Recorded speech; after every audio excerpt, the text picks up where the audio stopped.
Hello and welcome to the world of Craig. Yes, that's me, I'm Craig, and this is my channel where we get into all things hair and sometimes a little bit of beauty and occasionally very bright neon sweaters / jumpers. I hope that you're all well. I was looking through my content the other day, through my back catalogue. I'm amazed at how many videos I have now.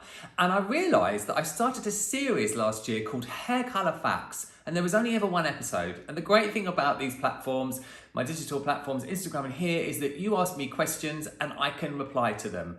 And I can make content and react quickly. And recently I've had some really cracking questions that are perfect for a video like this. So get yourself comfy, pull up a chair, grab a snack. Let's get into some hair colour facts.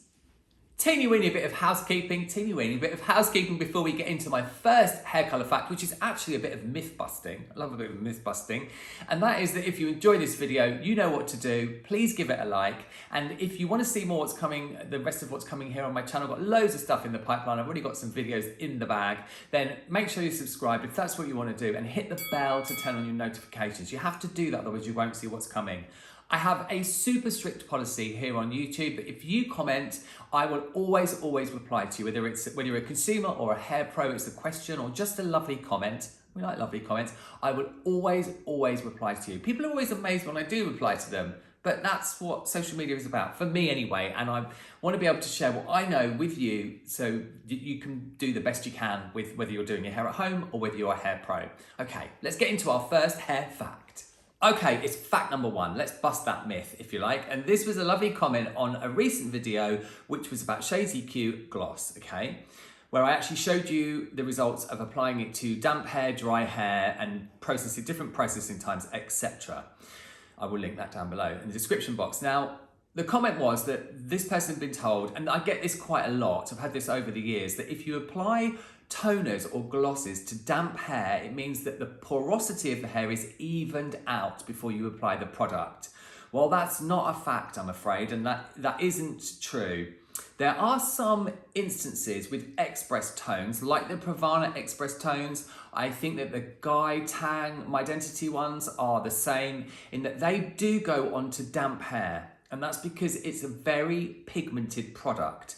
And it deposits a lot of dye stuff and it needs to go on the damp hair in order to dilute the product slightly. And that's the key here, is that if you're applying any sort of toner, not specifically those ones that are express and that are super pigmented, but anything else, Colour Touch, Shades EQ, things from Schwarzkopf, etc., Igora, I can't remember exactly what they're called, but they're liquid hair colour as well, or some cream-based demi-permanent colours.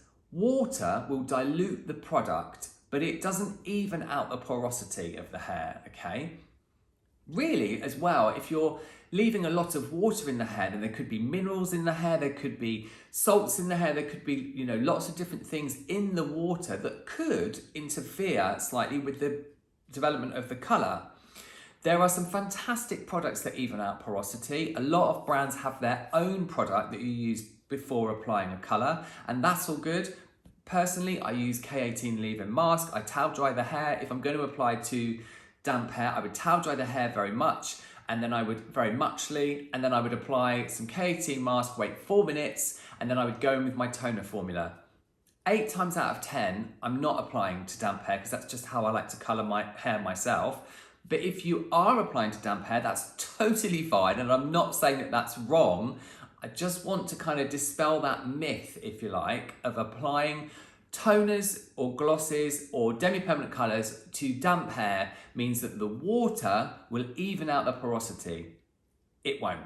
So I guess the fact, if you like, here is that applying, he repeats himself, applying your glosses, toners, demi-permanent colours to damp hair doesn't mean that the porosity is evened out. That's the fact. Apply any products that you want to beforehand to even out the porosity, or you could, if the product allows you to, apply to dry hair.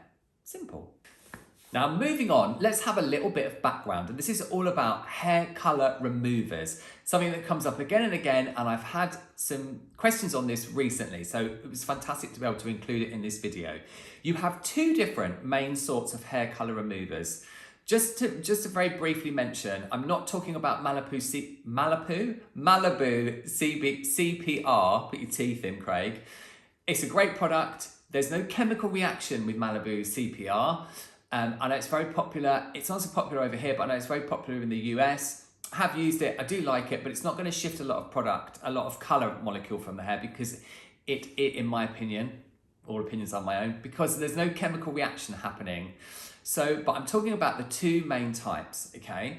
So on one side, you have bleached based hair color removers, which use ammonia, okay, and then mixed with the catalyst. So bleach itself and other bleach based hair color removers. Lots of information to get across here.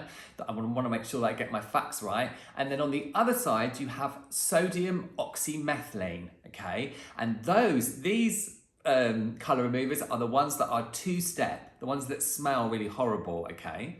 And you mix part 1 with part 2 or part A with part B, and you apply it to the hair, and that removes hair color and the molecules, the hair color molecules. And the question that I get all the time is that bleach is bad for hair color removal, and the sodium oxymethylene hair removers are much better than using bleach. Well, I'm afraid that isn't a fact, and the fact is that they're both good. And they both remove the colours in different ways. So let's quickly get into this. This doesn't need to be a long video. So the first one, try and make it not a long video. Try and make it not, you know what I mean. The first with bleach, it's an oxidation process. You mix the bleach powder or the cream or the gel with a developer, hydrogen peroxide, and that releases energy, which goes into the hair and actually lifts out the dye molecules, okay? That works on oxidative dye, it works on demi-permanent dye, and it also works on semi-permanent dyes, so direct dyes, okay? So that's bleach. A sodium oxymethylene hair color remover, it's very clever the way the product works. It goes into the cuticle of the hair, and obviously you might use different products in slightly different ways. So I'm not talking about usage here. You'd have to refer to the actual sodium oxymethylene hair color remover, of which there are many on the market. You'd have to refer to the individual guidelines. But that goes into the hair and it actually disrupts the color molecule. Then it removes it from the hair when you rinse the hair. You do find that obviously when you use a sodium oxymethylene color remover, which I do use, I haven't used one very recently, but I do use them. I think they're great. When you do use one of those, what will happen is the dye stuff will leave the hair, but then whatever the hair was lifted to underneath will remain behind. So if you've ever used one of those yourself, and I know there are even some now for home use, I'm pretty sure, for consumer use, that if the colour that you had on the hair has lifted the hair at all, you will be left very warm. And obviously when you use a bleach lightener, I'm pointing at my imaginary products here on the screen, when you use a bleach lightener, that will also lift the hair and it will expose the underlying pigments. Now, this seems to be the kind of myth, if you like, and the fact is that, because this is all about facts, is that they're both great things to use on the hair.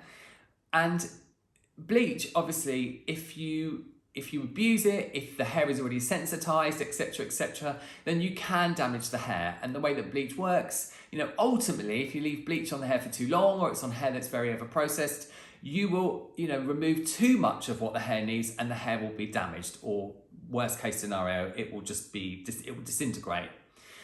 But sodium oxymethylene color removers, they're also very, very strong chemicals. Very strong chemicals. They have to go into the hair and disrupt that color molecule and remove it, which is sometimes is lodged very deeply in the hair.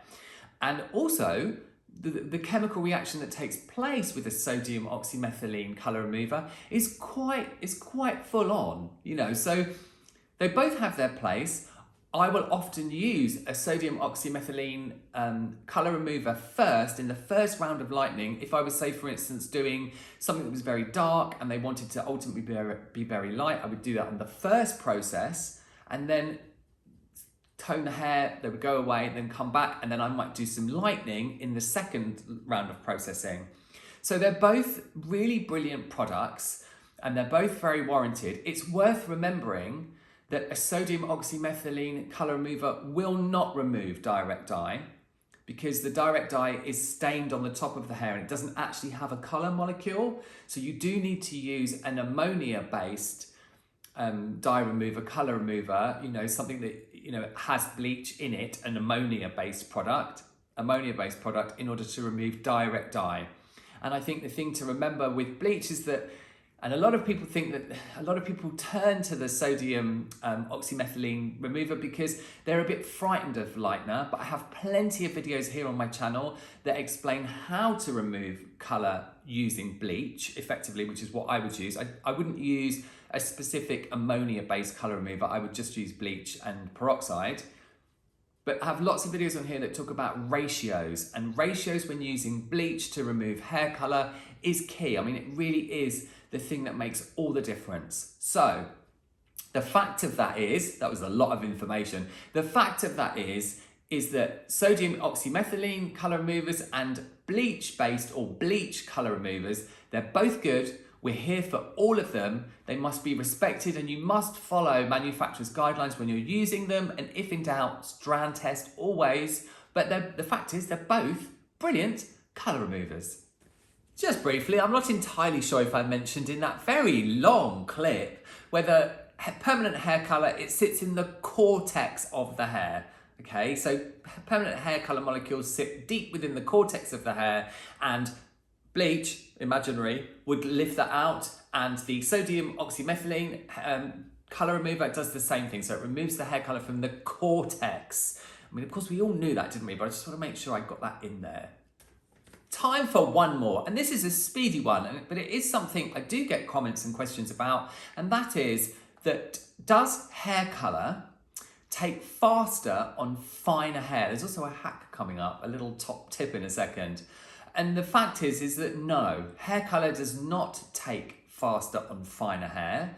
The reality is that the diameter of finer hair is smaller than the diameter of a thicker or perhaps coarser or more textured hair.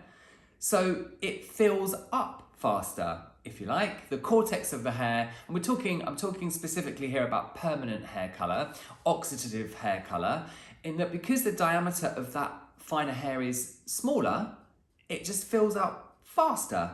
But the hair colour it deposits in exactly the same time frame, whether the hair is finer or thicker and coarser. It's interesting, isn't it? And I suppose it's very simple when you say it out loud, but you can see how sometimes it might confuse people. But here is a little hair colouring hack for you, especially if you're a hair pro and you're in salon. I'm going to insert a little video clip here for you.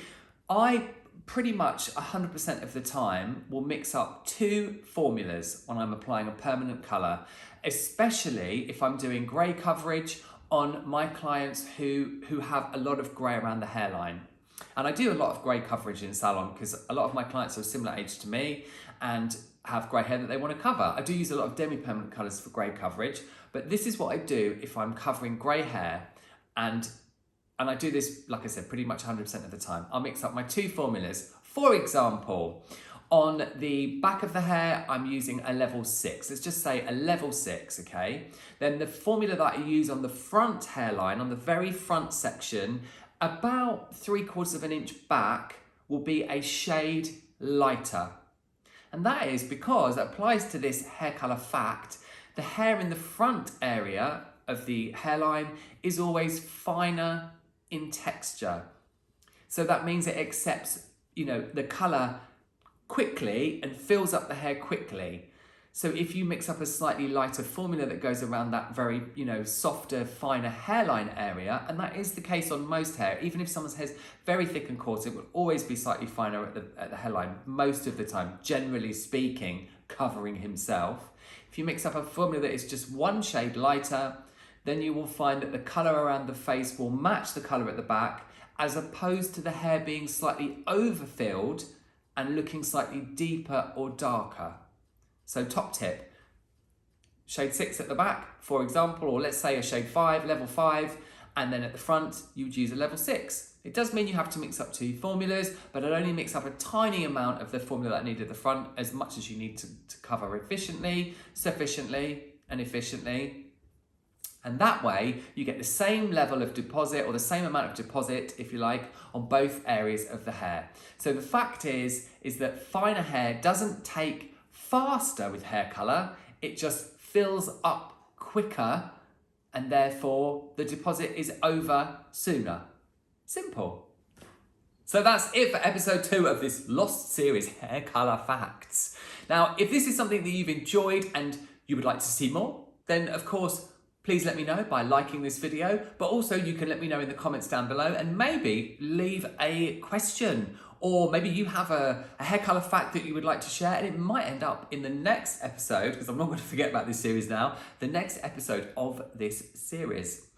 Just to share with you that we are very near 10,000 subscribers here on my YouTube, and when we do hit 10,000, there'll be a humongous giveaway. So if that's something you might be interested in, please make sure you subscribe and you hit the bell so you see all the videos that are coming, because we are very super near. Just a big up to all of you as well. Thank you so much for all of your support. It is a lot to get my head around sometimes that I have a YouTube channel with 10,000 subscribers nearly, but I love my channel so much.